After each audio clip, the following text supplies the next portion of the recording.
अच्छा, इनका कमेंट आया माइग्रेन के हवाले से कि 10 साल से माइग्रेन का इशू है। मैं भी 10 साल से ट्रीटमेंट कर रहा हूँ। माइग्रेन 100% कंट्रोल करना बहुत मुश्किल हो जाता है जब तक आपको वजह समझ में ना आए।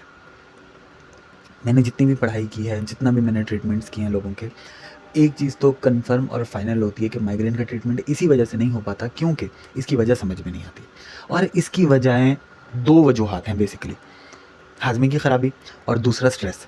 अगर हम किसी तरीके से इन 2 चीज़ों को कंट्रोल कर लें तो हमारा माइग्रेन बहुत हद तक कंट्रोल हो जाता है। होम्योपैथिक में 4 स्ट्रॉन्ग तरीन दवाइयाँ हैं जो माइग्रेन की दवाइयाँ हैं, जिनसे माइग्रेन के दौरों को हम डिले कर सकते हैं, शिद्दत को कम कर सकते हैं, लेकिन पूरी तरह ख़त्म करने के लिए हमें अल्टीमेटली हाज़मे के निज़ाम पे और स्ट्रेस के निज़ाम पे तवज्जो देनी है।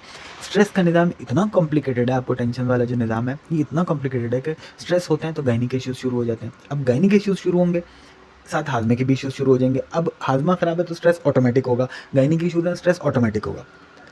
ये ऐसा चक्कर है कि जिसके अंदर पेशेंट फंसता है तो फिर बहुत मुश्किल हो जाता है। इसके लिए इतनी स्ट्रॉन्ग विल पावर चाहिए होती है कि अल्फाज में बयान करना मुश्किल है। इसके लिए 4 दवाइयाँ बेसिकली। ओस्मिया बावरेटा ये एक स्टैंडर्ड रेमेडी है जो हर तरह के सर दर्द में इस्तेमाल होगी, आंखें बंद करके।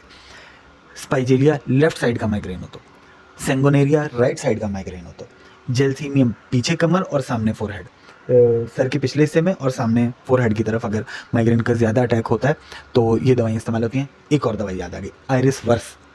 इसके अंदर अगर माइग्रेन के साथ कड़वी उल्टी होती हो तो फिर हम आयरिस वर्स इस्तेमाल करेंगे।